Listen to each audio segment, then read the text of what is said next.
We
do this by not only interviewing guests, but also sharing our own perspectives and asking you, the listener, to interact with us on our show chat room via our Facebook page and on Twitter.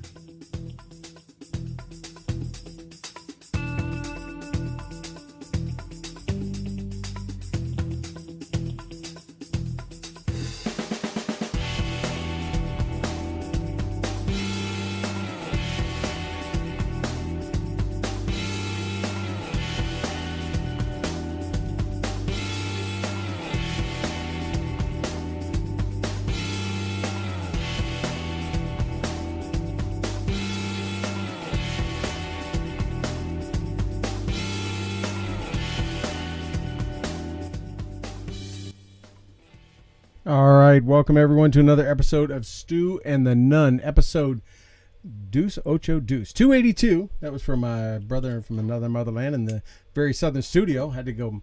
Hopefully he's learning his Spanish. Been doing his Rosetta Stone there, and seen you for a few weeks. Toby, we've both been off, kind of doing our own thing, and you're looking good, my friend. You're looking fit. You must be on that Mexican water diet down there.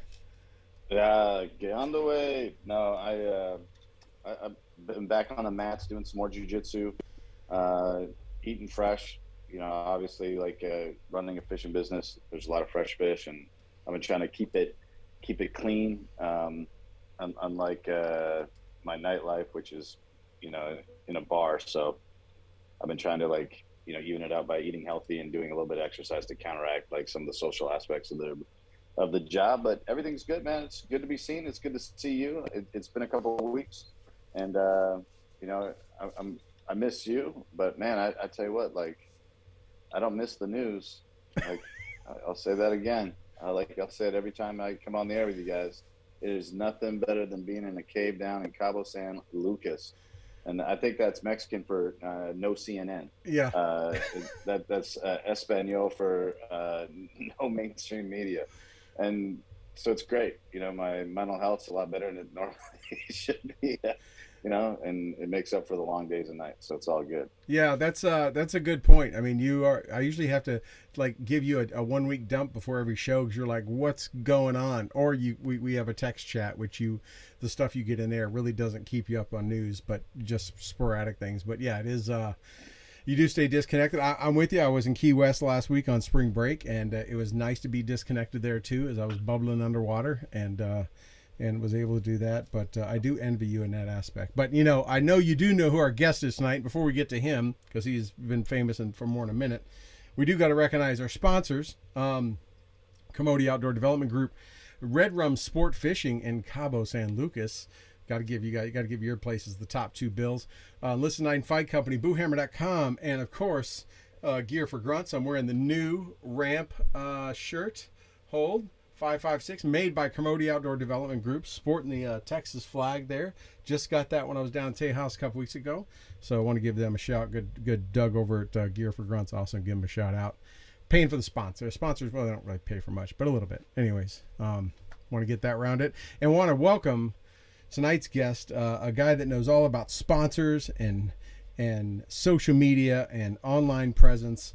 And a lot of things, actually. We're going to find that out tonight. Our good friend, new good friend, and we're going to be much better friends at the end of this after we just got done busting on each other. Mr. Richard High from Angry Cops, angry-cops.com. Welcome, Richard. Yeah, you don't want to mix that up. It might send you to a porn site. Yes. Yeah. If I found out from my good friend Dave Bellavia today when I was on for my half-hour segment with him, do not just type in angrycops.com and go there. Your browser history will be tainted, and I use that word, pun intended, tainted forever. So. Or you could figure out a new kink that you're into. Just saying, explore the internet. There's a lot of wild things out there. Did you pick that website just to confuse people? Maybe just or is it just a fluke? No, it would that. You know what I think happened is, if you try to search a domain and you want to buy a domain, so basically a website name, if you search it and then go, oh wow, it's available, and then you buy it like 3 weeks later, the charge will go up because Google and the people that own the companies that own the domain names will say, oh, this has been searched recently, let's hike up the price. So I had the Angry Cops moniker for a while, and I said, you know what, it's time to pull the trigger. Let me get a website so I'll sell merch and put some other stuff on there. And Angry Cops was gone. It was nothing. It was not a website at all. And then I was like, all right, well, what's the next best thing? Angry-Cops. Sure, that's close enough. And I think only about like a year, maybe 2 years ago, the porn one popped up, because I guess the Angry Cops was getting a lot of traffic on Google. And so now like all the different angrycops.com variations is porn or some other weird thing that's trying to steal your money. I guess they know if someone's going to look for your site, they're hoping to get the misspell and pick up some business from your demographic, maybe? I don't know. I mean, if they're into hairy bears, bald bears, then there it is. With lots of ink. There we go. But, well, hey, welcome onto the show. Great having you. And, you got the BDUs on. You're showing the old school, which totally appreciate. I see a little bit of the round brown in the back.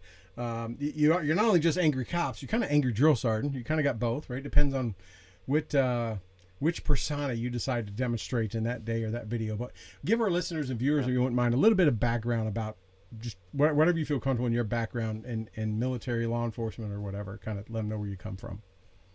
Sure. Well, I joined the Army right out of high school at 17 years old, but I was always the class clown in drama clubs and stuff on stage and create a scene, and deployed twice. Got done with my deployments when I was 22, 23. Started doing stand-up comedy and improv comedy, and did that for a couple of years. And then I got picked up by a police department and became a cop. And I couldn't do stand-up comedy and improv comedy as much. I couldn't go to the open mic nights, and hone the craft. So I had to try and figure out an outlet. So I started doing Vine was big at the time. Started doing Vine, and then Instagram, it died. So I started doing Instagram, Facebook, and then finally YouTube. And next stop, Grindr, and take that over slowly. Yeah, there you go. Pace yourself. Yeah, Vine to Grindr, from the website that lasted 7 seconds, Vine, to Grindr, which is just going to last forever. Because you last for 7 seconds. Yeah. You last for 7 seconds. That's right. I think people forgot about Vine. I think people on TikTok just crushed that, right? It was just Vine didn't last. Yeah, TikTok figured out how to monetize itself fairly well, but I don't monetize any of my shit on TikTok because it's an absolute squeeze. They for every $1 that you might make, they take 60% of it. Like, go fuck yourself right out the fucking door. There you go. Yeah, especially because it's your content, right? And a lot of people forget that the effort, the intellectual property that goes into it. And then TikTok as a platform, the whole premise of TikTok's platform is to steal somebody else's intellectual, property and use it as your own, or put your twist to it. And that's great for Kim Kardashian, but that's for someone that actually creates something that's different. It's weird because there was a guy that got really big on TikTok, he's a stand-up comedian and stuff like that, but he would do these skits where he's, this adult character himself, and he's got these two kids. There's blind Brian and his son that's dumb, and he uses the different filters on TikTok, and people will steal his sound bites and then put them up on different platforms, Instagram, Facebook, etc., and get paid by using his sound, but just acting differently, or not even acting differently at all, basically mimicking what he had done in his original skit, but just with their face or with a filter on. And he's like, I want to be on here because this is where my fan base is. But if everybody's making money off of my shtick, like that's not cool. No. So he's branching out to do different other things, but that's kind of like the double-edged sword that you have in social media, even before, TikTok, where you were meant to use a sound over and over and over again and be more creative with the same thing and make different stuff out of it.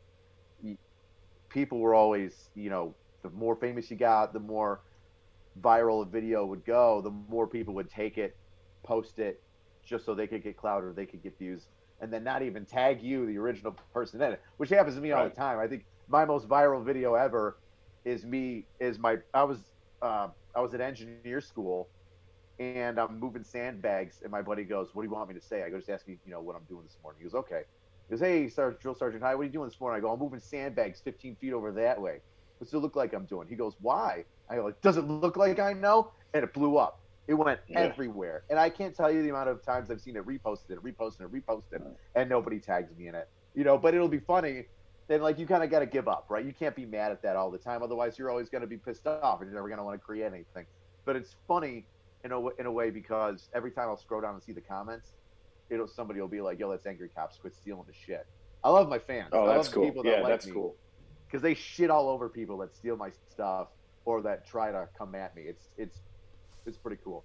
I got a good group of weirdos. Yeah, you 1.1 million subscribers on YouTube. You got a pretty good sized group making that YouTube money. So making that YouTube money. There we go. The he's like, let me throw back some champagne. Yeah, a little bit of water. He's like, he can't even afford the full bottle. He's like, I got the little ones. That's how classy I am. I only get the little ones so I can litter as much as I want. There you it's go. Funny. You'll go on websites and it'll tell you how much you're worth or how much they think you're worth, and the public will look it up. And one of them was like, Angry Cops is just on his YouTube alone is worth $750,000. I'm like, I wish. Who, baby, I wish. I saw that one today. I was doing some research on you, and I found that site that broke down the top 10 things about you. It was like, we're $739,000, right? I'm like, dang. I'm like, that merch is selling good. The Donut News Network is hot.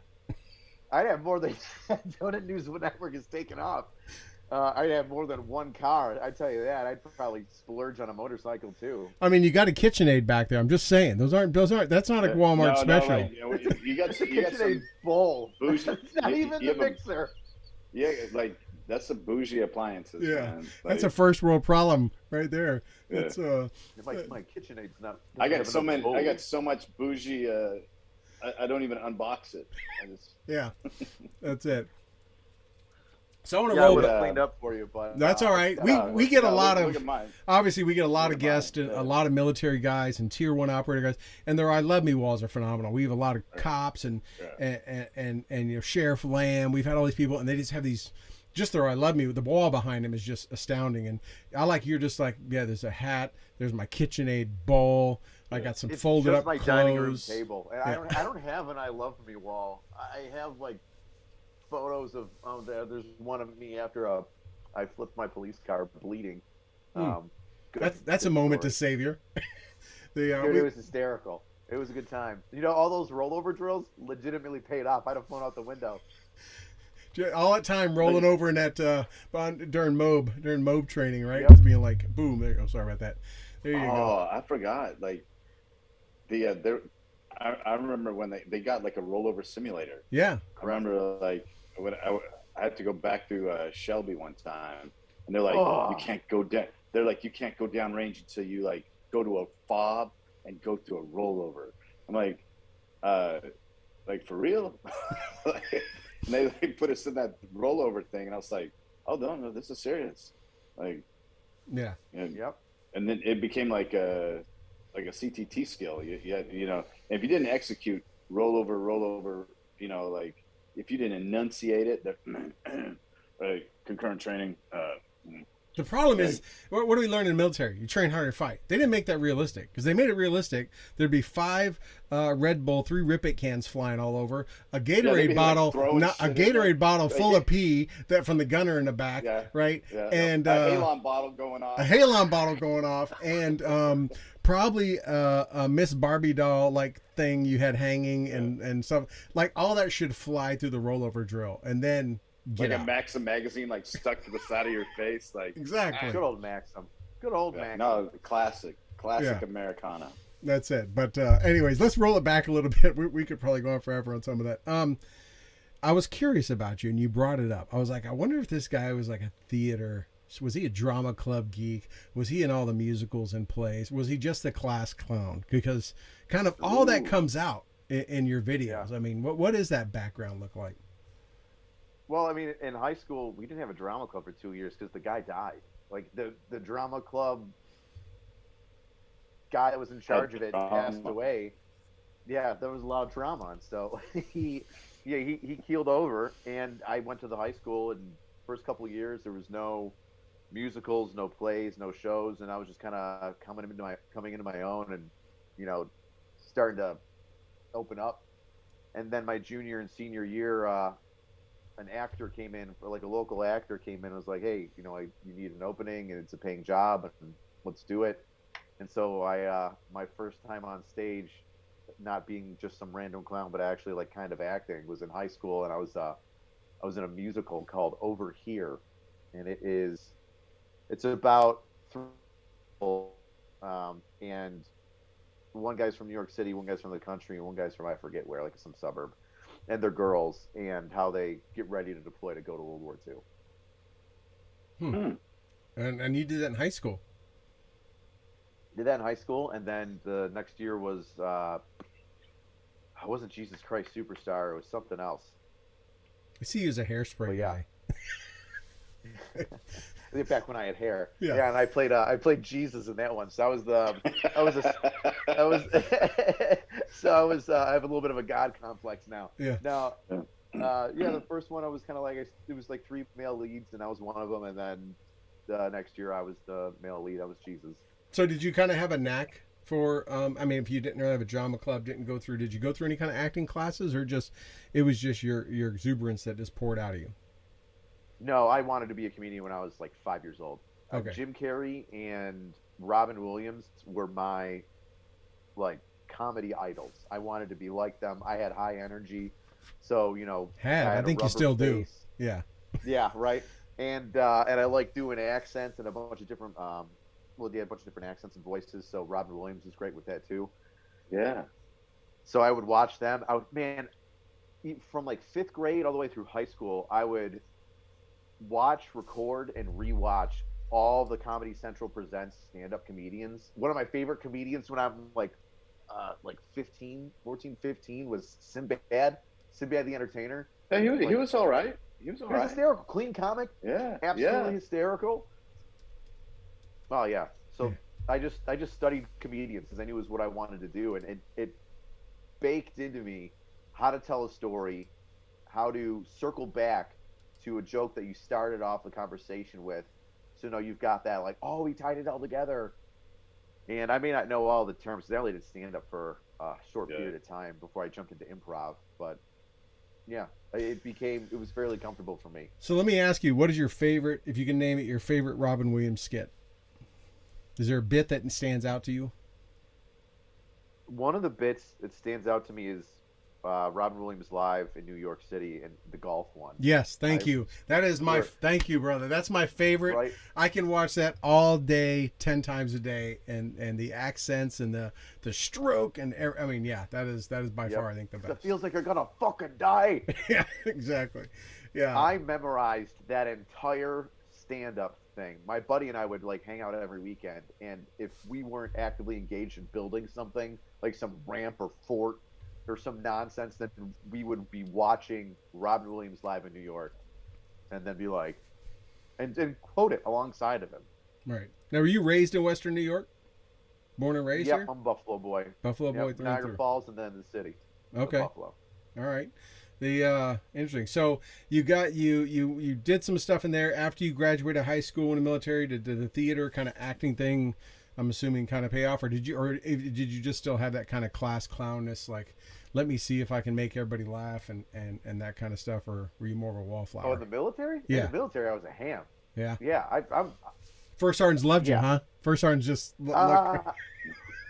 Funny that you say that. I went to basic training. I was 17. I turned 18 in basic, and of course, at the end of basic training, you have your clowns show up, and the drill sergeants go, who could do, impressions of who, and I could do an impression of our first sergeant, and I could do an impression of our company commander, and so I did the first sergeant, which was pretty easy. He was a massive dude, but he had like a southern accent, and he would lisp like this.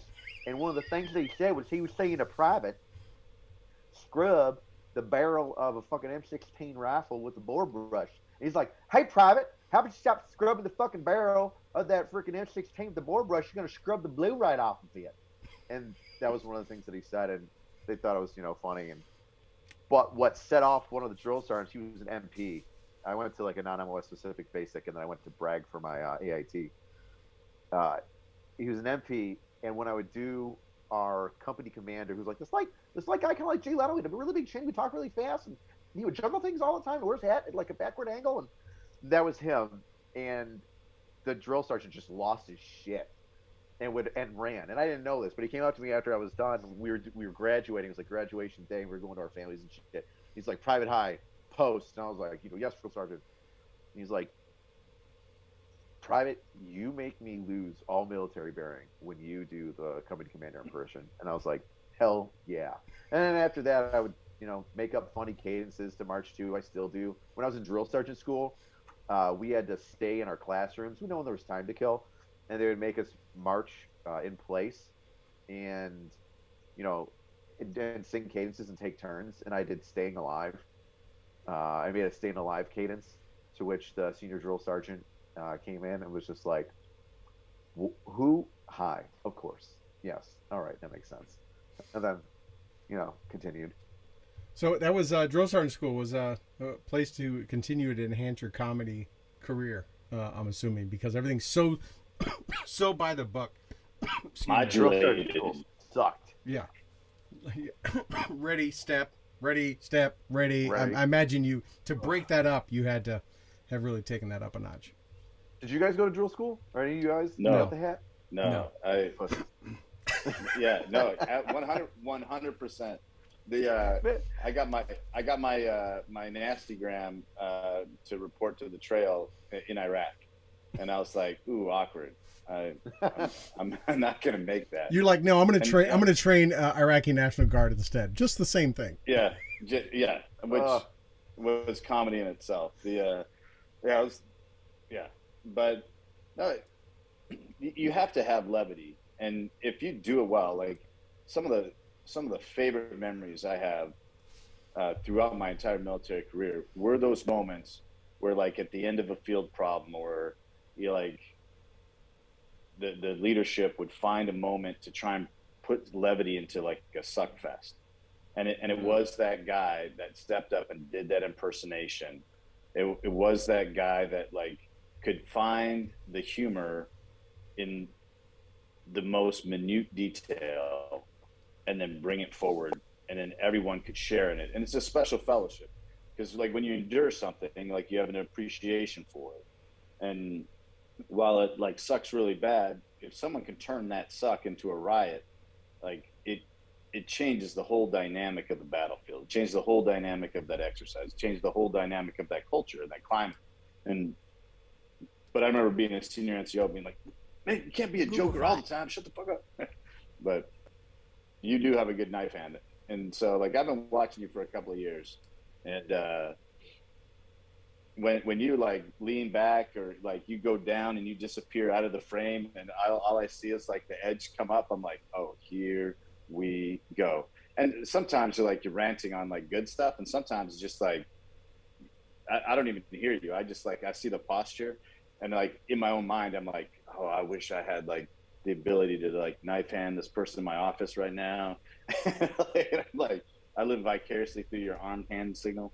The but the improv bit, yeah, I kind of want to touch on that because you talked about stand up, and I think there's a huge difference. And when I was a kid, like I love stand up comedians, but I like some of the older school guys, because my dad was, kind of a little more clean cut.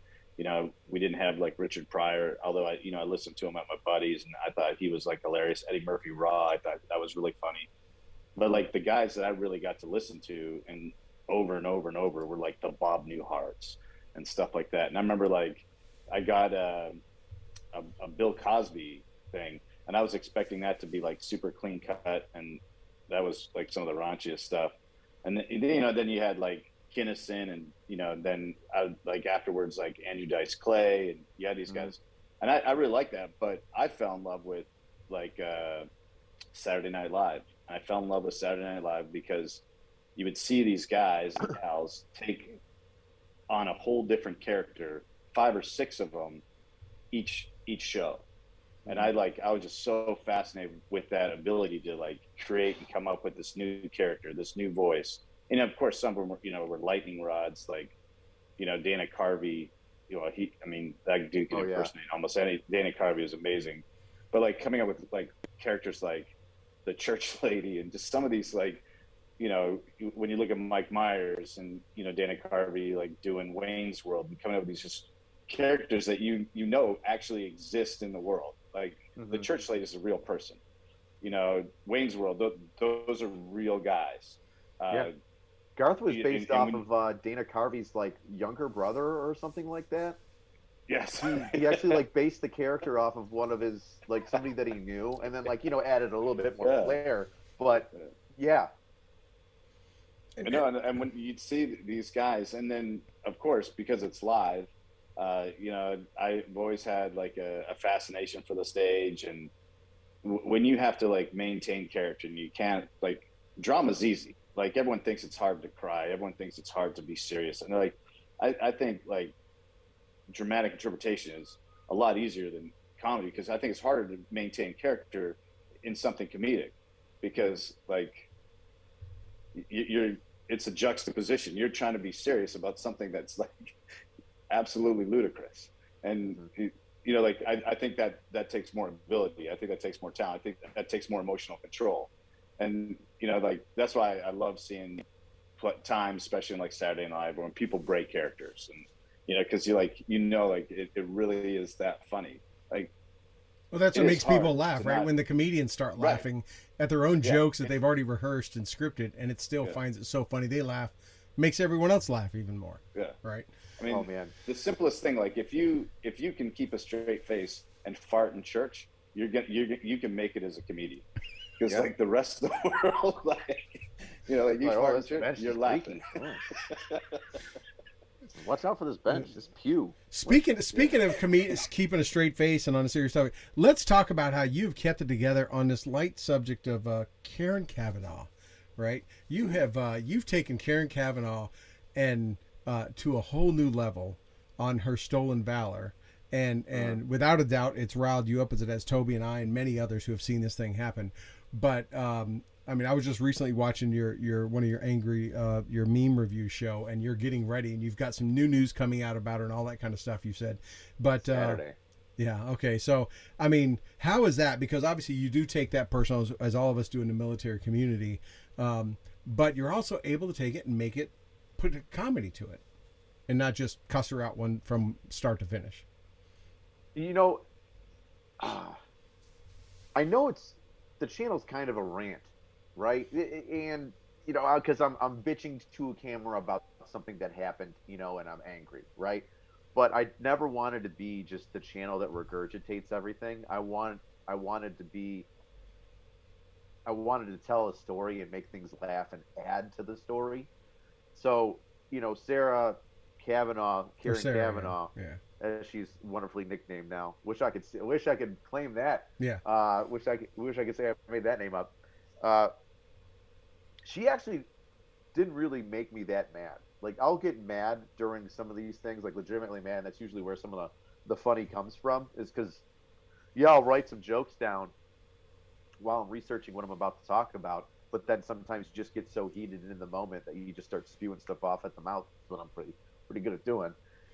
And oh yeah, well there you have it. There was Karen Kavanagh, on a silver platter right in front of me. But I knew a lot of the story more so than Task and Purpose and Military.com and the other papers, and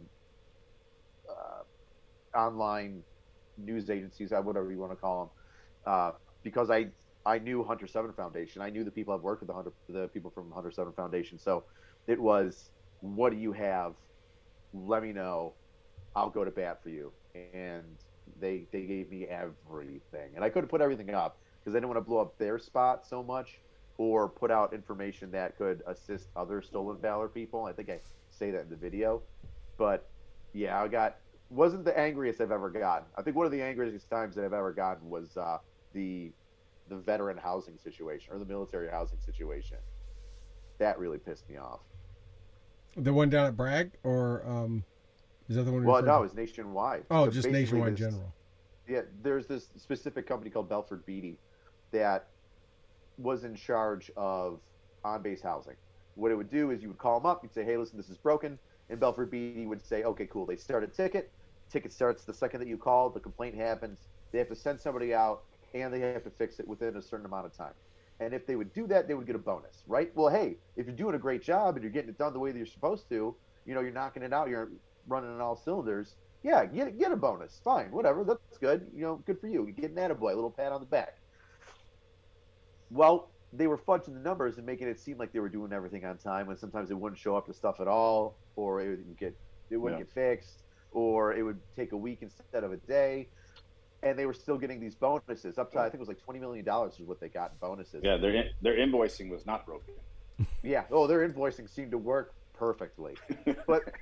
And that really irritated me. But the big thing that irritated me was that it was specifically in the Air Force, was that there was these commands that were set up that are specifically made to overlook Belford Beatty and the multiple housing conglomerates, organizations, businesses, whatever, that are supposed to do those jobs, and they failed. They failed miserably. They failed after getting like 30 or 40 complaints to like the head of posts of entire air bases, sending it up and being like, oh no, we checked with Belford Beatty and they said that everything's fine. Like, that is what pissed me off. That you've got all these troops that you're supposed to take care of, that you're supposed to be like, hey, beans, a roof over your head, and uniforms. Like, that's it. Pay and food. Pay, food, and a place to live are the three things you can take care of, and we'll basically follow you anywhere. Look at the Marines. They barely do that for those boys, and they are so fucking proud of that Eagle, Globe, and Anchor. So just to fail at this basic level of being a leader just kills me. Because I was one of those Joes. I was one of those Joes as an E1, E2, E3, E4, looking up at like a lieutenant colonel that's supposed to be above me and doing his job, and he's supposed to take care of me. I'm busting my ass to make you look good, my guy, and yet you're sitting here just it's another complaint from a lower enlisted. Oh, I'm getting pissed off right now. I'm getting hot right now. No. Go ahead, Toby. No, like that. And that's the kind of stuff we're supposed to get mad about, right?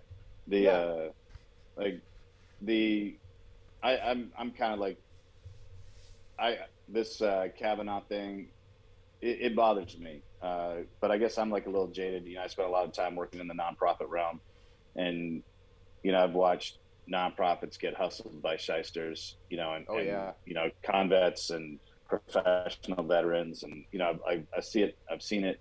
So I'm kind of jaded. So I was just like, yeah, go figure. Like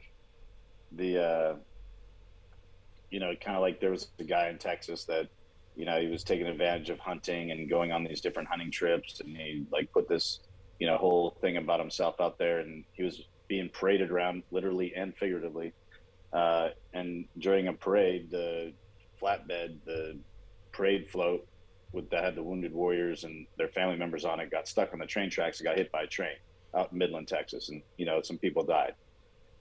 Jesus. And then it's like everyone's like, oh, the tragedy, and then as they investigate the tragedy, they pull the dude's records, and you're like, oh, this dude's a fraud, and so it's like, I've kind of seen that, and like heard the whole cancer thing, and like it's I'm not surprised by some of that, and so I don't get as angry as I used to get about that because I feel like I'm a little bit jaded.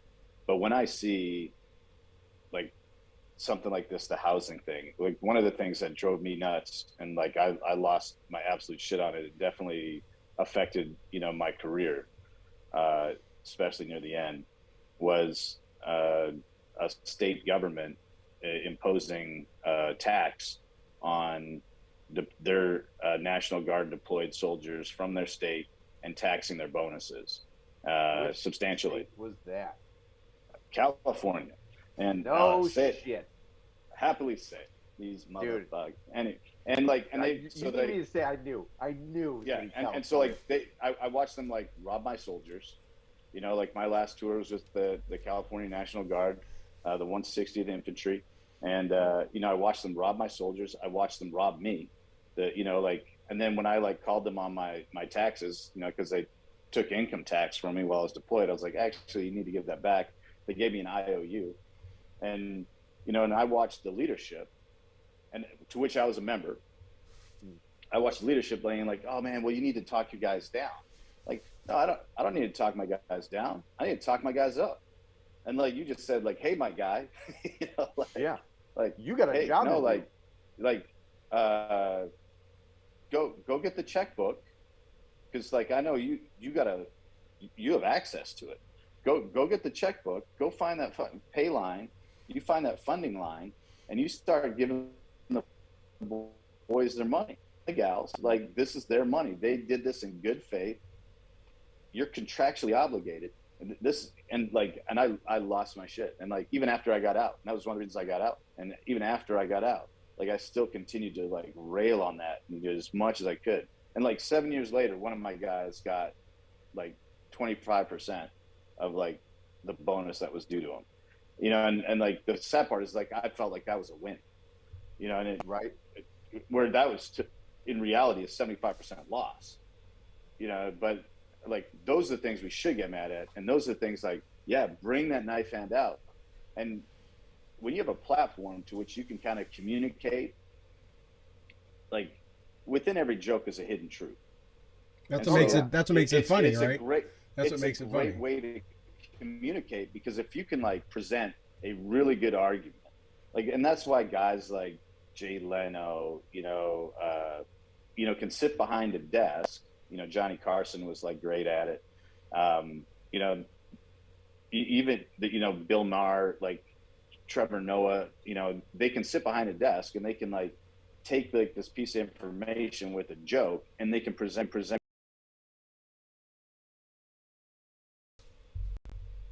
Like that's the beauty of it. And you have like this platform, and it's actually a pretty good size one, and that you can actually communicate some of the stuff. And that's what Joe needs. Joe sometimes needs that advocate. The rank and file of the police force, they need that advocate to be able to like do more things in a way like the union can, if that makes sense.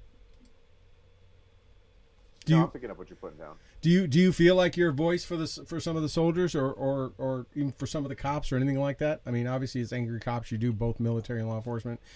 I mean, we talked about characters that people built their comedic characters off of. Obviously, you're tied to a couple of you're part of the personas that you present. Do you feel like sometimes you're channeling some folks through conversations you have in the locker rooms or in the on drill or wherever you're doing things at? That's a good question. I think the first half was like, what was your first half? You're like, do you feel like you're representing them? Are you a voice for some of those that you serve with, both in blue and green, when you do some of these? Because obviously cops get frustrated, soldiers get frustrated. They can't always say what they feel higher up their career. Yeah. Right. So I don't.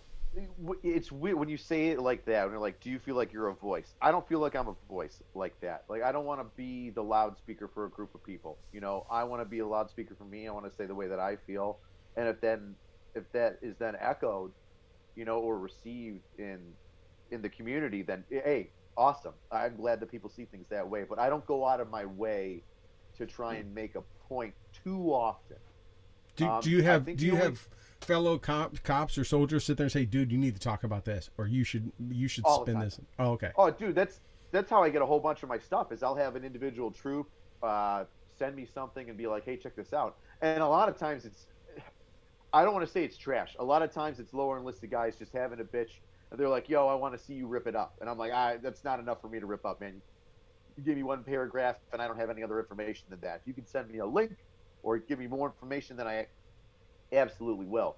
And that did happen with the 230 incident, with 230 infantry down in Fort Polk, where I made a joke about a sergeant major and a lieutenant colonel down there, stating that if their troops went to get medical aid, they were going to Article 15 them if they were a cold weather casualty.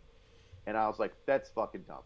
So I made a funny video poking fun at that way of thinking, right? Not really standing up for anybody, but also showing, hey, listen, this is the Army.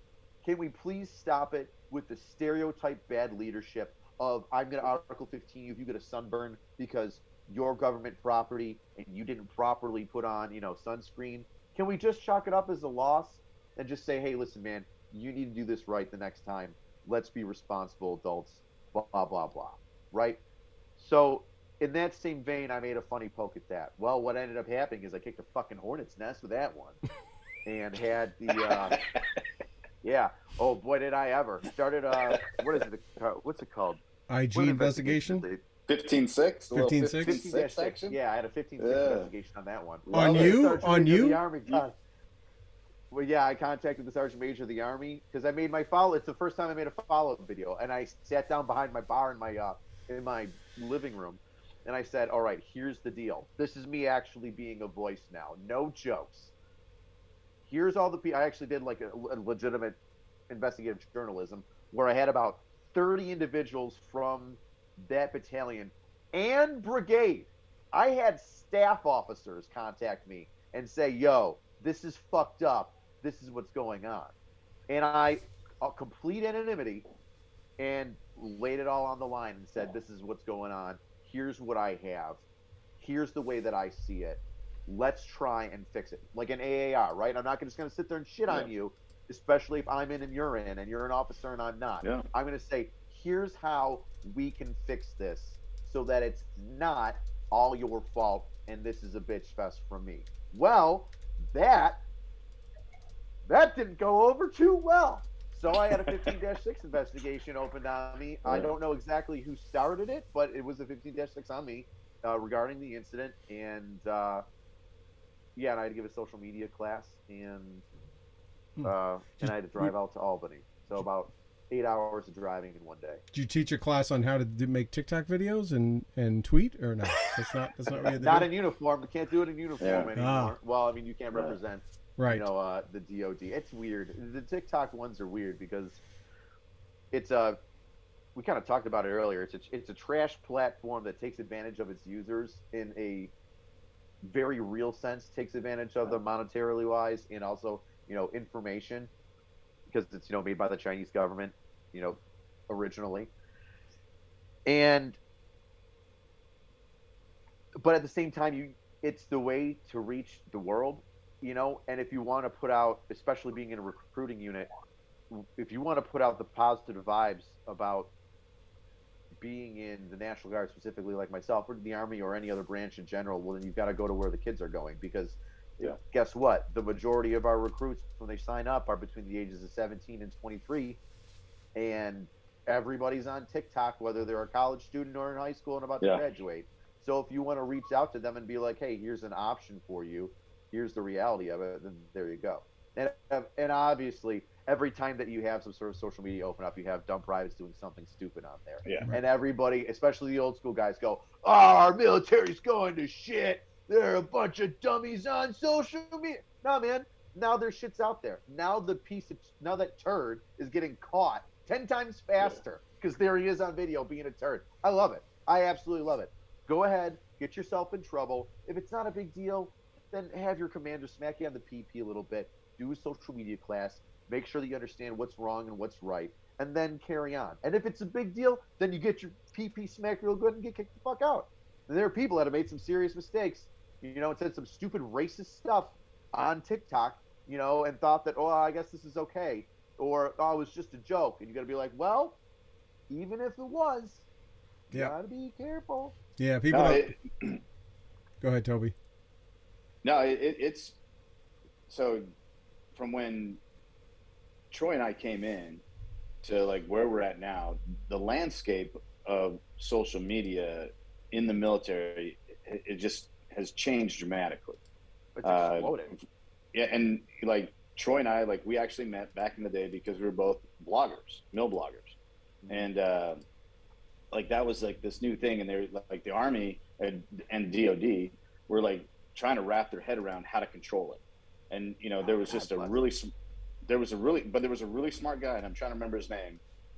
Before they had a policy, and in fact, they talked to us about how they should make the policy. So we were before there was. And I'm trying to remember that 3-star's name. What was that 3-star's name that came and talked to us that time? I don't remember, but I know you're talking about. But like they were like, hey, we see what's going to happen, and like their foresight on it, like their forecasting of like what was going to happen with the military and the DoD as a result of social media. They're like, we need to start thinking and being forward in the foxhole about this, and I'm trying to remember the guy's name, because it blew my mind because we were in Vegas, and the fact that dude got to go TDY to come talk to us in Vegas because we were at like a conference, a new media conference, and like they pulled us all aside, and this dude comes in a suit, and we're like, who's this clown? And then we find out he's a 3-star, and he's like their TDY. And we're like, look at this dude, he's the man. But they were being like very forward in the foxhole about it.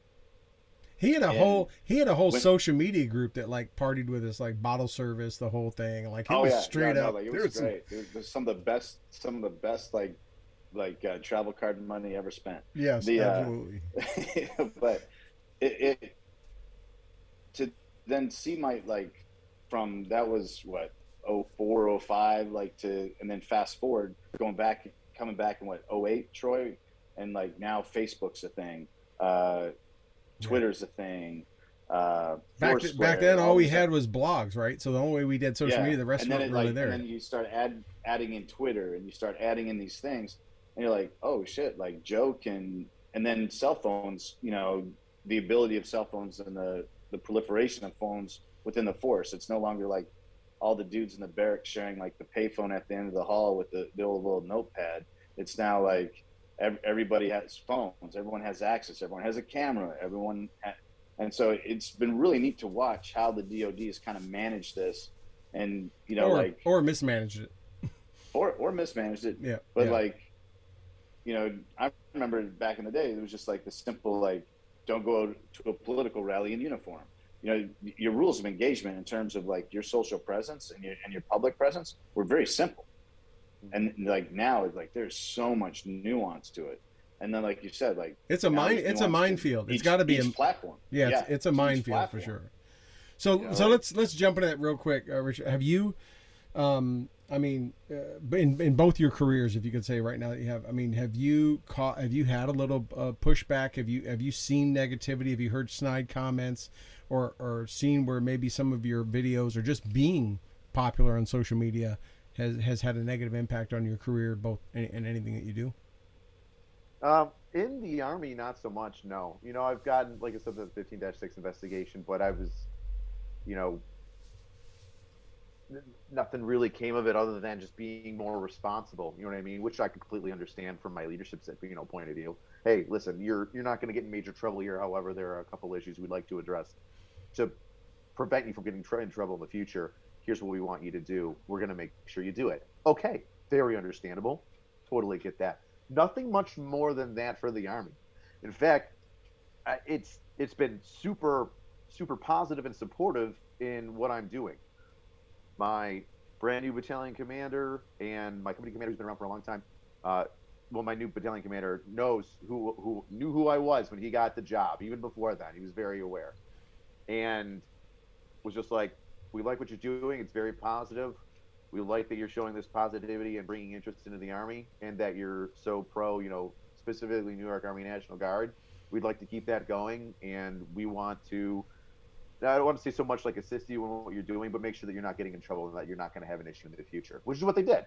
Fantastic. Really promoting it. So much so to where I had a conversation on Instagram with the Sergeant Major of the Army and Sergeant Major's the SEAC, the previous SEAC. Oh my gosh, I'm blanking his name. Oh yeah. Troxel. John Wayne. John Wayne Troxel. Yeah. Truxell, yeah. He FaceTimed me.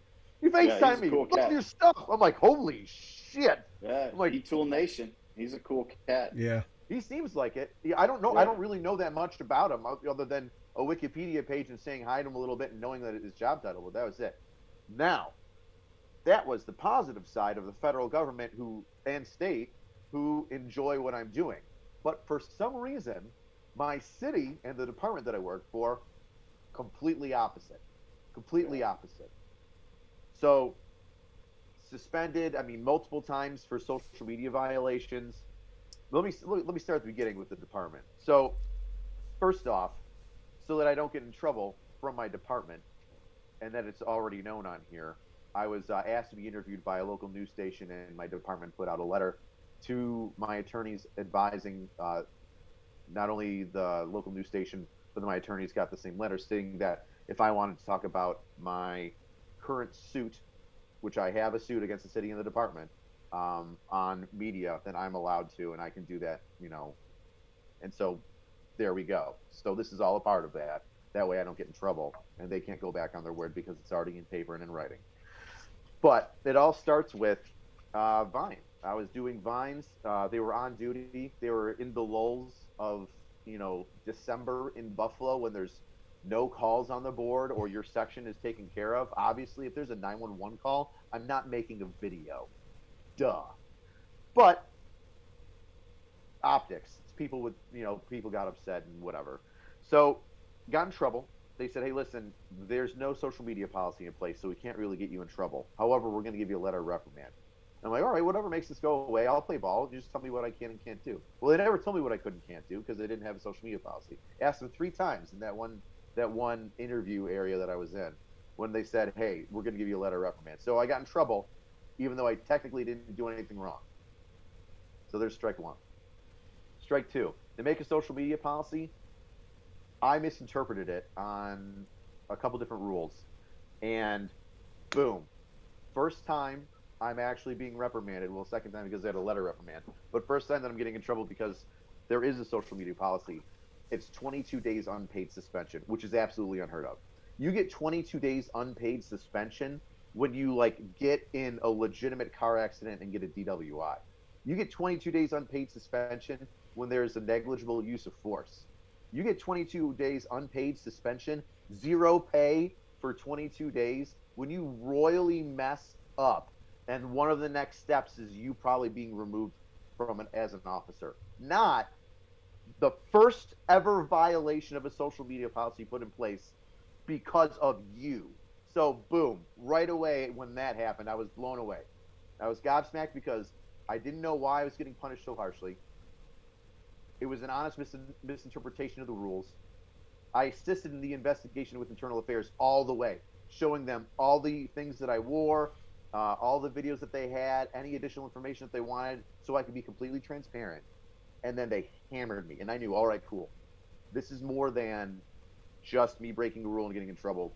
They don't like this, right? It was an older generation of police officers who thought that Facebook was a fad. Well, unlike the federal government and that fantastic journal that you talked to, they were wrong.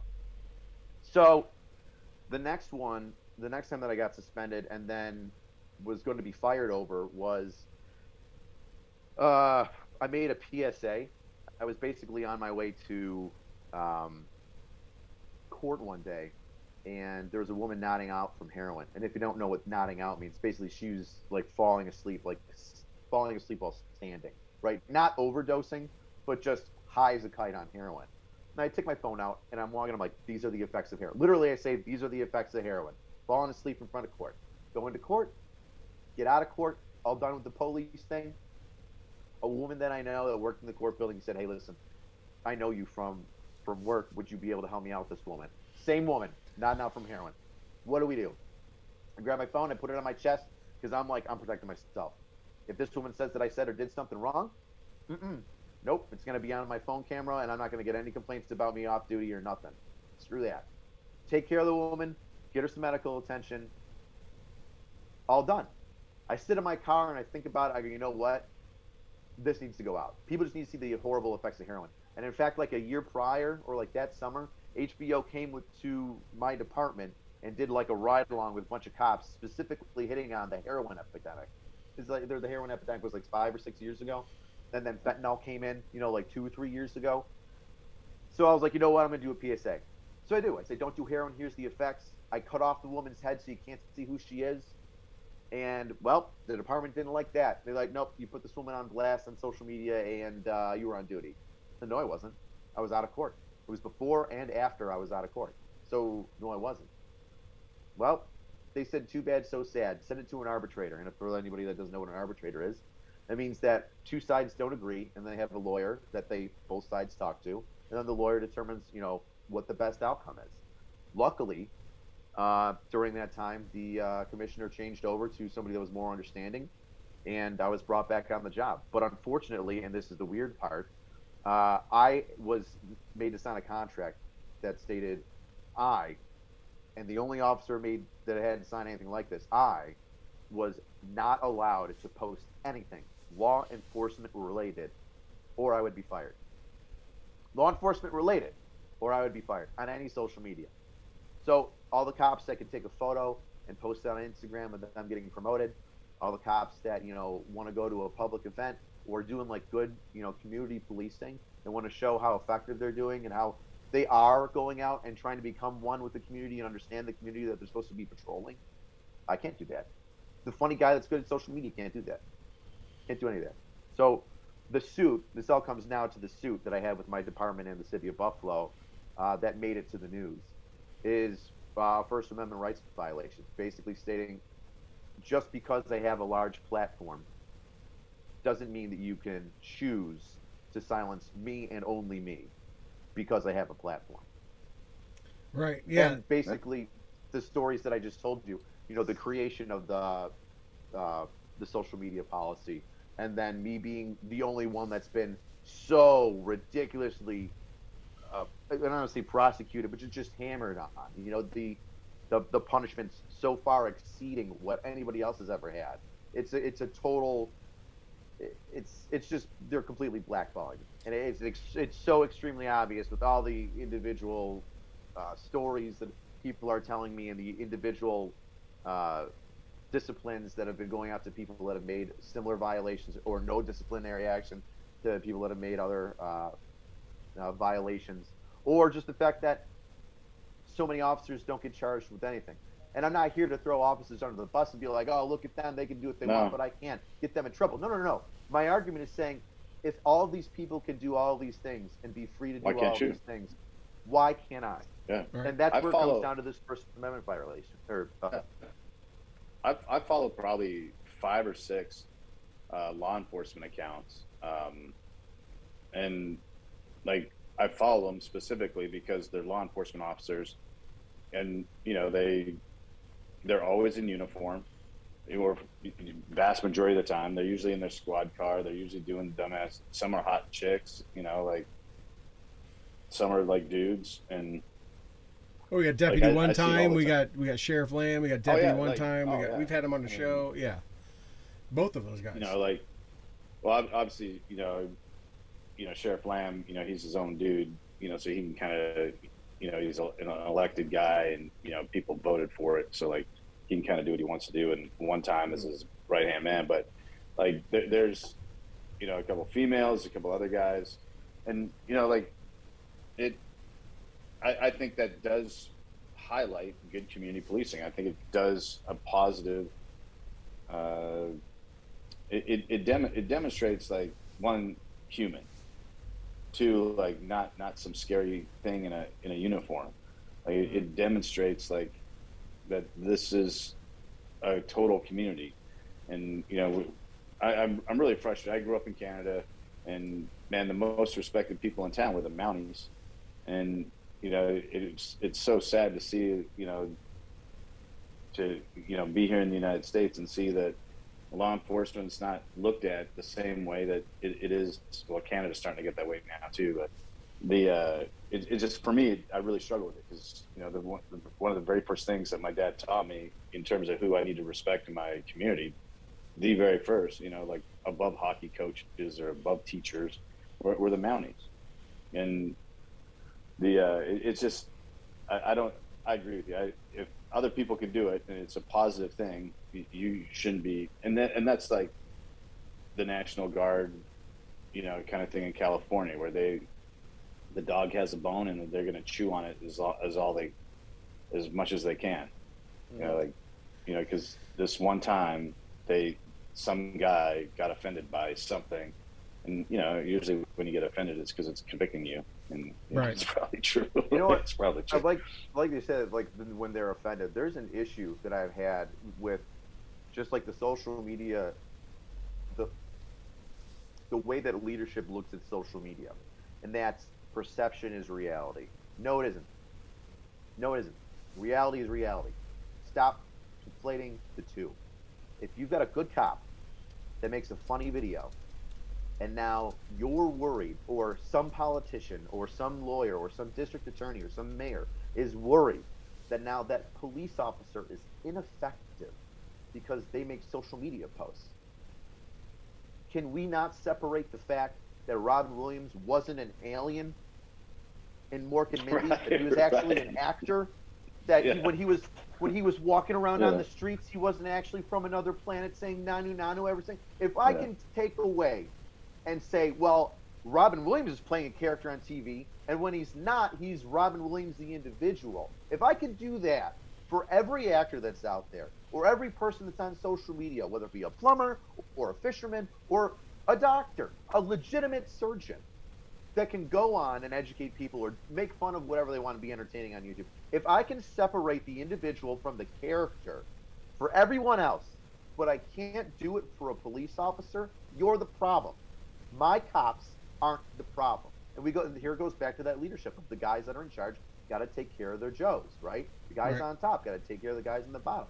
If somebody in my community is going, hey, Officer High is trash and he can't do his job effectively because he's portraying an angry drill sergeant and calling, Karen Kavanagh Karen, which is a word that offends me. My commissioner should be able to go up to this person and say, well, look, here, let's look at Officer High's arrest history, and not just arrest history, but conviction history. So he's not just jumping out and violating people's rights. No. The DAs are actually taking Officer High's cases, prosecuting them, and getting legitimate jail time for legitimate violent felons.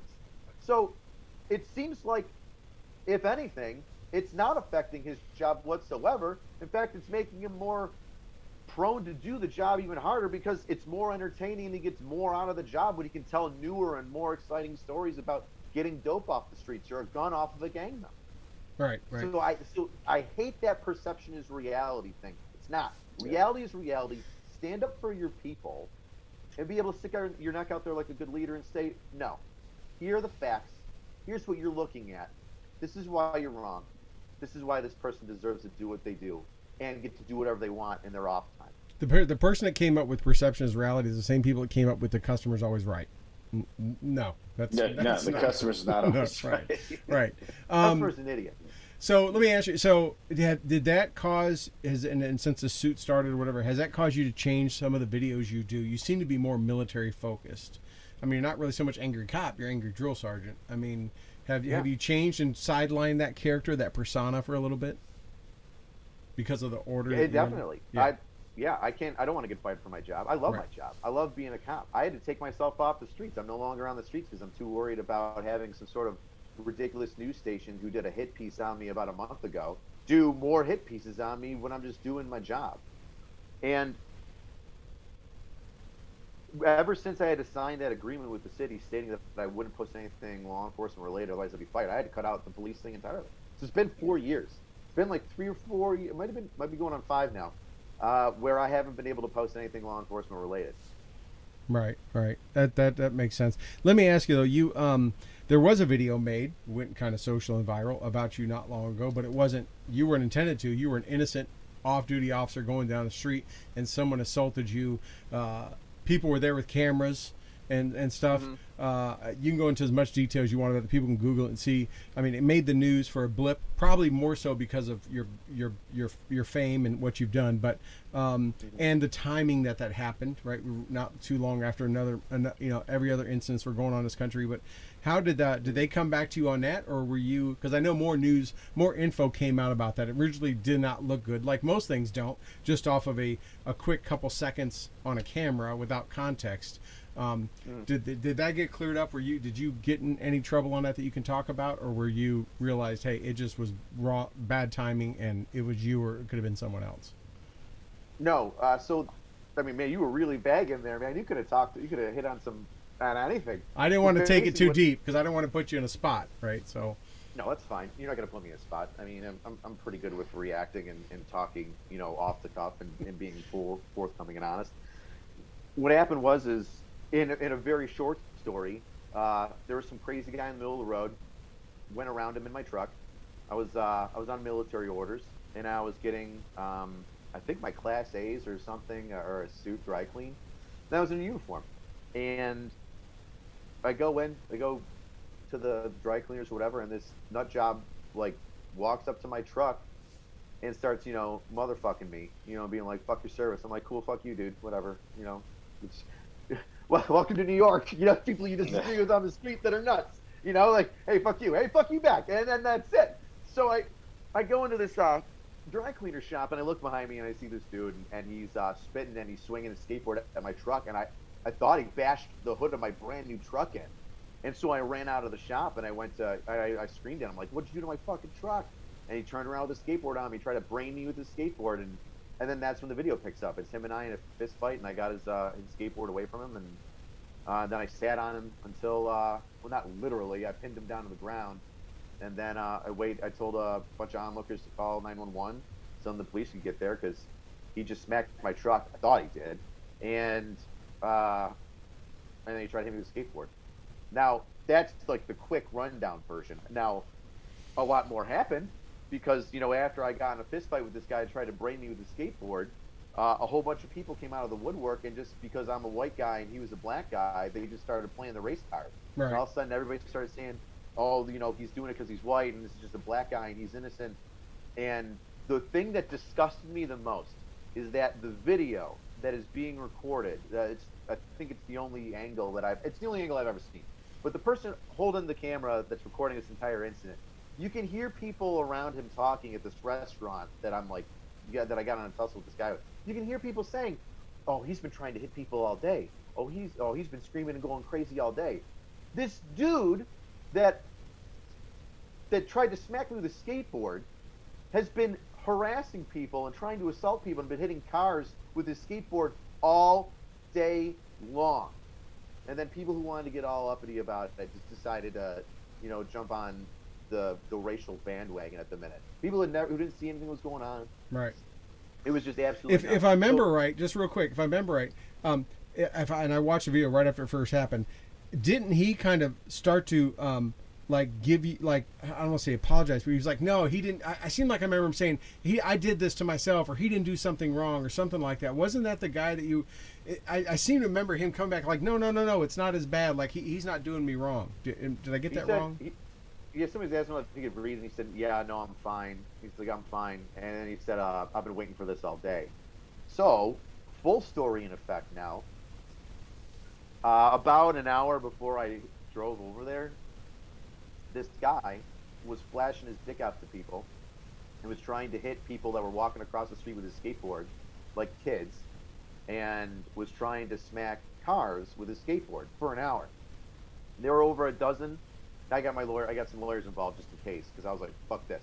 The way this city's been treating me the entire time, I'm not going to be land-based for doing the right thing and sticking up for my personal offense." So,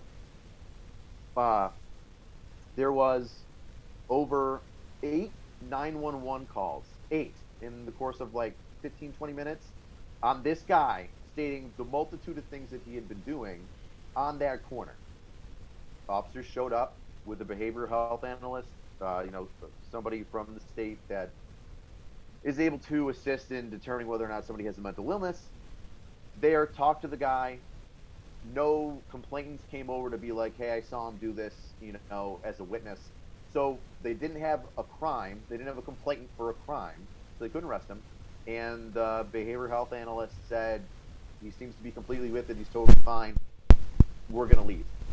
Let's advise him to go away, stop the craziness, and have a nice day. Well, literally, I think it was 5 minutes, or it was like 1 minute. Either way, less than 5 minutes after they closed off the call, being like, hey, listen, this guy's advised, he's been told to go on his way and not be disruptive anymore. I hit the corner. And then that's when the story picks up. I drive around him because he's like in the middle of the street-ish, and I'm like, was this a protest? Like, what's going on? Drive around him, park, try to get my shit. He talks smack to me, I talk smack back. Then he hits my car. He swings the skateboard on my car. I thought he hit it. Thank God he missed it. I think I don't know what he was doing. But I run up to him. He tries to brain me with his skateboard. It's a fight, and then nobody sticks up for the guy that gets in a fight with the nut job that's been flashing his dick and trying to hit cars and civilians for the past hour. Nobody wants to stand up for that guy. They just let a crowd surround me and start acting like they're all gonna jump me. Like, you hear them. You hear like two guys say, "Should we jump him?" And I'm like, this is gonna end bad. This is gonna end bad. All because I didn't want to get brained by a skateboard. Some crazy guy went after me in my truck. What is going on? Well, then everybody showed up. All the complaints came out. Internal Affairs did an investigation on it, and they were like, this is none of your fault. Side note, that guy was arrested for defacing a Abraham Lincoln statue. He did. It was and I got all this because like I said, the lawyers that I was talking to in order to try and get information on him. So he had a month previously, he had defaced an Abraham Lincoln statue, and seriously defaced it, thousands of dollars worth of damage. And a week prior, he robbed his mother at knife point. And guess what happened to all those charges? After all the work by police officers to arrest this guy, fix the statue, talk to his mother, get an order of protection for her, try and do all the right thing, get this guy in either prison so he could try and figure himself out, or some sort of behavioral health analysis, program. Nothing. Threw it all away. Back on the street, probably. Back on the street. Nobody cares. So there you go, kids. There you go. You wonder why the country's going to hell? Is because you can't defend yourself. Nobody can understand why a fist fight happened when a crazy guy who's been flashing his junk to people, trying to smack people with a skateboard, trying to smack cars for an hour. Nobody can understand how a fight might have happened from that. Yeah. Toby, what you got? And then, of course, go ahead. No, sorry, go ahead. No, it's just to end that thought. No, it's really sad when you see, I've been seeing these videos of, people getting fed up with shoplifters in certain locations because, shoplifting is no longer a crime or a punishable. It's a crime. It's just not punishable. And I really feel for, the citizen that really wants law and order and deserves, a just society, and they're not getting it because, someone wants to, have an experiment socially. But hey, I kind of want to switch gears real fast because I wanted to ask you a question. I got a message from a friend of mine. He's pumped up that we're talking to you, and his question is: as a drill sergeant, have you had a private that has met your level of comedy? Have you ever been challenged comedically by someone you've been a drill sergeant over, or a subordinate at all, right? Any just a soldier. Or a subordinate, yeah. When I'm a drill sergeant in basic training land, I'm a son of a bitch. I am not the guy you come up to and ask a question to, unless it's a legitimate question that I haven't already given you guidance on. They don't talk to me in basic training.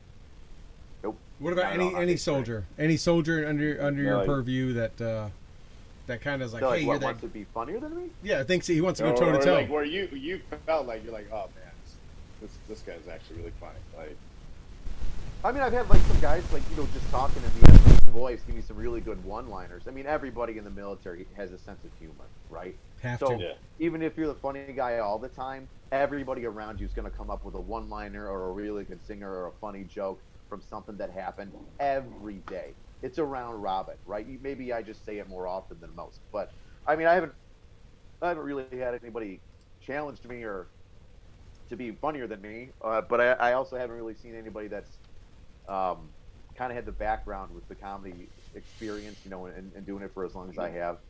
Interest is there, absolutely. I've had soldiers come up to me and be like, "Hey, this is really interesting. How did you get this way? Do you do improv? I'm looking into that. I'd like to do stand up. What do you suggest?" And pick my brain. That I've absolutely have happened, but so far I'm wearing the crown for the funniest guy in the crowd. Well, full disclosure, and I love busting his balls about this all the time. Dave Bellavia not only is the only living recipient of the Medal of Honor from Iraq, he's also the only Medal of Honor recipient that I know of that is a theater major. And I always love to remind him of being a theater major and how that took him from that to capping 5 dudes in a house. But yeah, right. And one of the best speeches. Don't mess with the funny man. That's it. Yeah.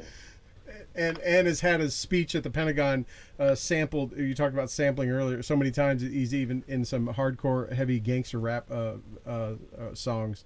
They have sampled him into some songs because of his speech. That line. Yeah. Yeah, that line of "I can." Someone else will raise your children. Children for you. Yeah. I was like, the first time I heard that, I was like, boom. And you know what's funny? Well, I mean, funny. Straight blue vein. You're like, maybe not funny, but. We kind of talked about it earlier, like the honesty that's in truth, or the truth that's in comedy. Like you stop and you think and you look at the numbers and you're like, holy shit, we killed a lot of bad guys. Like whether it be room to room or calling in airstrikes, the amount of professional dudes, professional pipe hitters in the military, not even talking about SEALs or special forces, talk about normal infantry grunts, engineers, guys, they were just like, nah, we can handle this. Case in point, Syria, what was it, like last year or something like that? It was when we were, Syria had the huge ISIS problem. It was like 2 years ago. American soldiers were like guarding oil dams, oil derricks or something like that. And some like Syrian militia and Russian forces were like, we're going to fuck with the Americans for a little bit. And it's this isn't like some sort of black ops thing. Like there's a there's a few of them, and it was like 500. What would you call it? Like normal forces? I'm blanking on the actual military. Conventional. Yeah. Thank you. So it's like 500 conventional forces against like maybe a company. I think it was. I remember it was a platoon. It was a really small, like 50-man element, where it was almost 10-1, and the Americans slaughtered them with no casualties. Like slaughtered them. Well, calling in air support, engaging them, with small arms fire and automatic weapons, just death. You don't want this. Well, let me ask you. You spin into a great topic. Dave and I were talking about this on air today. In looking back in our upbringing, for those who've been around for a while, in the Cold War days and BDU days, like you were sitting behind you, in looking what's happened for the last month in Ukraine. Were we giving the Russians way too much credit, that they were really too damn good? Because in watching what they've done in the last month, I'm starting to think that all those NTC, JRTC, and other rotations where we thought the Russians were going to come across, fold the gap, and do all these things, we may have been giving them way too much credit, because they seem like a big bunch of smack asses. So that I love that you brought it up. I'm going to flex my brain here for a minute. We had to hit on one current topic before we let you go, and that's why. So, twofold. One, I'm not surprised what happened to Russia for 2 reasons. Same thing happened when they attacked Georgia. Everybody was looking at Russia and being like, oh my God, it's the third, maybe second most powerful military in the world at the time. They're going to crush Georgia. And what was it? It was poor leadership, poor logistics, old equipment, ill-trained troops, right? Just they got pushed back and whooped. Now, if they went full force, could they taken over Georgia? Yeah, but wow, they got decimated. For the size and strength that they were supposed to be, they were not where they were supposed to be. It's like Cold War. We thought they were the big scary thing in Cold War. A lot of it was bluffing and posturing, and then them slowly crumbling from the inside. All right. So Cold War. Then we got Georgia. Now we got Ukraine. Same thing. Logistical issues. Their armor isn't up to snuff. You're looking at a whole bunch of their equipment, and you're like, that doesn't fit the scenario, right? Quickly. So that's part one. Part two. We've been training Ukraine's military and Right. having military. Well, just train. I'll just keep it with. We've been having military training events with Ukraine for I think the past 30 years. Well, And heavy there hasn't heavy been- since 2014, since Crimea. We've definitely been in there. Ever since 2014, but even before then, like a lot of training, and specifically after 2014, it was to repel a Russian invasion. What was it specifically about? Guerrilla warfare, anti-armor capabilities like the NLAW and the Stinger missiles for aircraft, and God, I'm blanking, Javelin from us, right? The NLAW I think is like Swedish or something. Yeah. And then major routes into cities. And what did you see within the first week? The Ukrainians detonating a shit ton of bridges that way to slow the logistical issues, and then training the populace, which has already been kind of trained, you know, with like all the Molotov cocktails, you know, getting every window and door to have, you know, a rifle behind it, and then the military fight, which is conventional forces saying, "Oh, look at all their armor that they're sitting in. Would be a shame if a javelin hit that." Ta-da! Right. So those are my twofold things. One, Ukraine has been training with America on this specific war for almost 30 years. And two, Russia has never been at the strength that everybody's thought them at, or that they've portrayed themselves to be in any conflict that they've had since World War II. However, they're doing the same sort of strategy by just throwing numbers at the situation. Well, look, they almost succeeded in Afghanistan by doing what they're starting to do now in Ukraine, which is a complete disregard for human life and just laying waste to anything, right? That in Afghanistan, a couple of people would attack from a village, they would either artillery or hind D the entire village and just level it, right? And we saw that with them coming into Ukraine, where they tried to pick and choose, thinking they were just going to roll in a couple of days and save most of the infrastructure, to now trying to level complete cities of 1 million plus people, because they that's all they know how to do, right? They don't know how to do anything but just do a walking barrage, something we used to train for, right? That preparatory walking barrage coming in, that's all they're doing now. They don't have the ability to tactics, and I think a big piece of that goes back to the method, the doctrine that they have, which we always trained against, which was they don't disseminate the leader's intent and the mission down to the lowest private, right? The leaders know it. And if we take out the leaders, the rest just sit there and go, we weren't sure what we were supposed to do, right? Yeah, we don't know where we're going. So we don't know what we're doing. When you have, when you don't even go in a herringbone and you have a 40-mile ducks in row convoy stuck there, I mean, it's just makes it easy. Take out the command and control, take out a few logistics, hit the front and rear, and then, I mean, imagine the morale already for the troops that don't have a willingness, don't care, were lied to, and you're sitting there just waiting. I wonder when the next javelin's going to come in that just took out the 2 tanks in front of me, and they're just sitting there sitting ducks, right? So they're leaving tanks where the Ukrainian farmers are the heroes now, because they're just pulling away tanks that literally work and are full of ammo and fuel, because the crew is like, we're out, you know. Yep. But I think a third leg of that that stool that has caused the Russians to fail so far, and I don't want to say fail so far because they might just overtake Ukraine, but to be stifled so far is just the intel that they had. To think that Ukraine was going to completely open up their arms and want to be a part of Russia again and be a part of the motherland again, like all the intel that Putin got, or at least the majority of it, was just bunk, just trash, just political yammering and stroking his dick, and it ain't working. what you got, Toby? Yeah, no, like I think that's I've been waiting to kind of like talk about that. So I remember in the Balkans dealing with the Russians, and like they were poorly equipped, they were poorly funded. I mean, we were trading them stupid shit just so they could get winter jackets, Gore-Tex, better boots. I mean, they were just horribly prepared for that situation, and that was their backyard. The other thing is, if you use propaganda, and this is one thing I will say that Russia's really good at. Russia's really good at propaganda.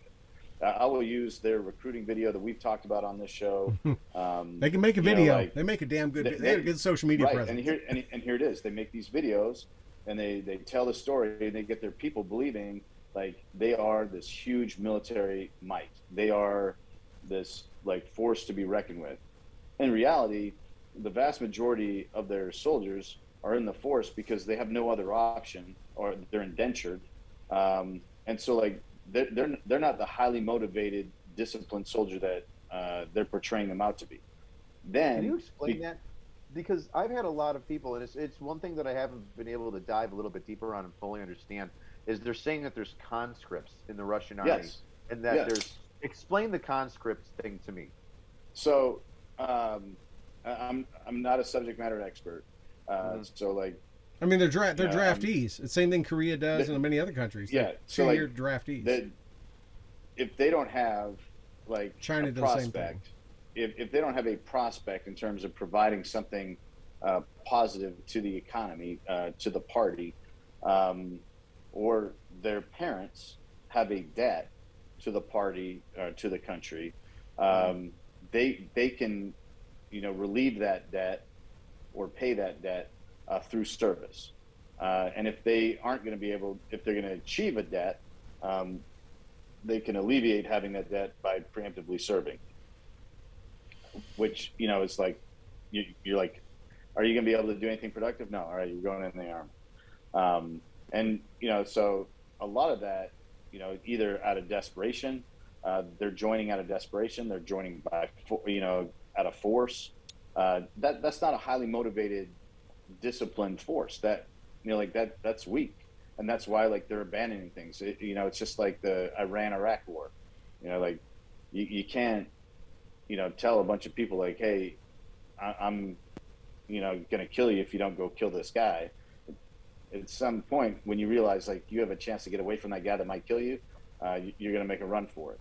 Yep. But they are so good at misinformation. They're so good at propaganda, and like everyone is absolutely afraid. I watched this press briefing. Maybe it was 2 weeks ago, maybe 3, but it was current, and it was like leadership basically standing in front of a podium and announcing their support and what a brilliant plan it was to Putin. And like, hey, we're doing this thing where we're going to show our country on our state-sponsored media that all our military leaders and our cabinet members believe in this, and that this is a good decision, and that we have all the information to do it. We're just going to whoop everyone's ass. And like, you see one guy, like, man, he pushes back, and like Putin, gets right on the dude and just like humiliates the dude so that he can get the answer that he wants. And so like people are feeding him what he wants to hear.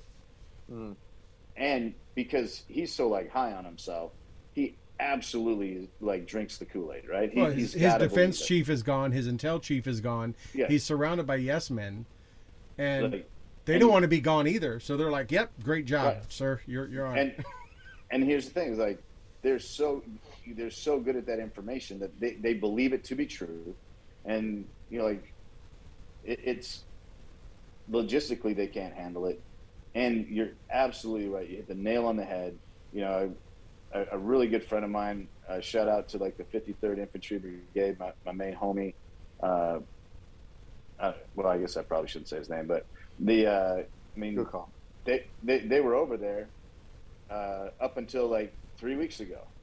And as a National Guard, providing a training operation and mission to the Ukrainian forces, specifically in anti-tank and specifically in national defense. And like, we've been doing that. We've been rotating through soft, organizations through there for, like Troy said, 20, 30 years. And we really, really ramped it up at, post Crimea. And so like, this was all bad. And Crimea can't be a litmus test because, as our good friend Mike Caputo was just on telling us, Crimea was made up of 70% retired Russian military, right? Yeah. So, they rolled in there because literally 70% of the population was they pretty much already had it embedded. That's why Crimea fell so much easier than Georgia or anywhere else, because they were like, come on in, we've been waiting on you, right? And again, it gives us false sense of superiority. I can't even say it. What? That they can just go in and clean house on anything. and and we honestly happened to us. But they still could. Happened to us, right? You look at Desert yeah. Storm, look at Desert Storm. I was in. Everyone's like, shit, who can stop us now? And then we get in Afghanistan, and that kind of fell quick. But that's not how it always rolls that way, right? It could still happen. Like, never underestimate your enemy. Right. It could still happen. But like, kind of like we learned some lessons. 10 years ago, we had a dress rehearsal in terms on how to get out of a country, and we like straight, monkeyed that one. Like Georgia, like they had a really good dress rehearsal at Georgia, and the vast majority of the Georgian military wasn't in the country when they did it. They were actually in Iraq, serving as part of the MND forces, and like.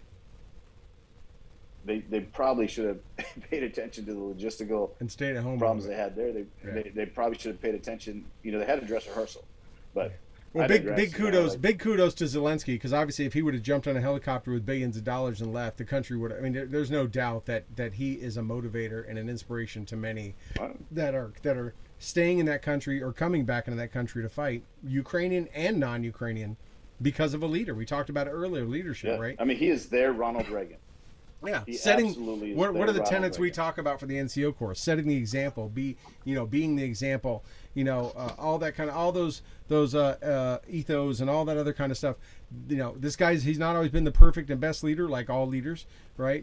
But now when it comes time to show, when a rubber meets the road, this dude is doing it. And I think that's a big reason. I think had he folded and ran, the country would not be where it would definitely be probably rolled up already. Nobody would be motivated to save the country if the damn leader wasn't. But anyways, we went long. Richard, we kept you for a real long time. We've covered a lot of topics. Is there anything, we always like to give our guests a chance at the end, anything we didn't talk about that you want to make sure you get out there, or any foundation, organization, or anything that means near and dear to your heart that you want to promote or let our listeners and viewers know about?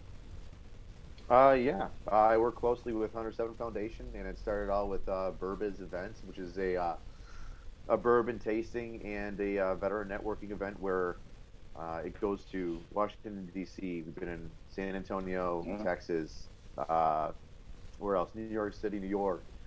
And we try to hit up as many cities as we can, usually about 6 or 7 every year. And it's all about having veteran-owned companies look for assistance from other veteran-owned companies or companies that support veteran businesses in order to grow or to fill those blank spots in personnel. And I think that's super important, especially with veterans that have really good ideas or trying to start their own businesses when they get out of the military, or have already started them but are like looking for the next step to better themselves. And this networking event really puts people in touch not only with one another but with pro-veteran businesses that may not be veteran-owned. They may be massive conglomerates that are just extremely wealthy and good at what they do, but they want to assist the veteran community in bettering themselves and investing in that veteran community. And so I work a lot with Burbiz and Burbiz Events, which you can find on Instagram and stuff like that. So that would be my number one charity organization that I work with. Awesome. Okay. Well, great, man. Great having you on. Thank you so much. You gave us over an hour and a half. It was a lot. We probably could have covered a lot more. It was good hanging out. I hope we get a chance to meet up sometime, since we are both in the same neck of the woods here, and meet sometime and talk. But Toby, you got anything else before we let Richard go? I have one thing. Rob's the unpaid producer is gonna slap it in the chats and stuff like that, and then we'll put it on the pages. Our one of our show sponsors and good friends at Alpha Elite Performance. They have started their own charity to kind of fill in some of the gaps where some other charities have kind of like fallen to the wayside, or like don't have the ability to do what they used to do, and that's in the outdoors realm. And so Alpha Elite Outdoors has launched, and go by, check them out. There's a link in the chat room. We at Red Rum Sport Fishing, we are bringing down 6 deserving Special Forces guys in June to participate in our event down here called Fish Today in Our Shoes. And if you want to support in that, you can go. There's a link tree in the chat room right now, and it'll be on our Instagram. It'll also be on our Facebook and everywhere else that we are that I don't pay attention to. And Rob, the producer, and manages for us. So look forward to that, and thanks for your support. As always, you can use the promo code Elite15 at Alpha Elite Performance and get your supplements, get your 15% off. proteins, That's and it. get your discounts. That's it. And That's Rob's all- got that's up hunter7.org on the chat, so he's got all that up there. Thank you so much, Rob.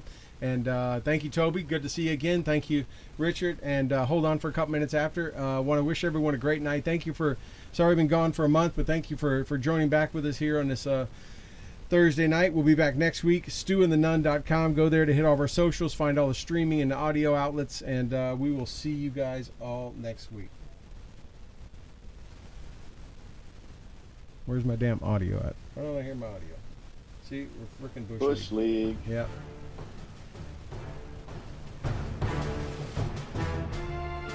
Thank you for joining us for another episode of Stu and the Nunn Radio. We hope you enjoyed your time with us because we have enjoyed sharing our time with you. Be sure to check out StuandtheNunn.com in addition to asking us questions and interacting with us on our Facebook page and Twitter.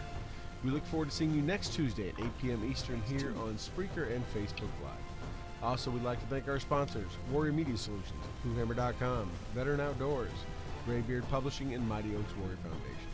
Don't forget to like our Facebook page and follow us on Twitter. Thank you again, and have a good night.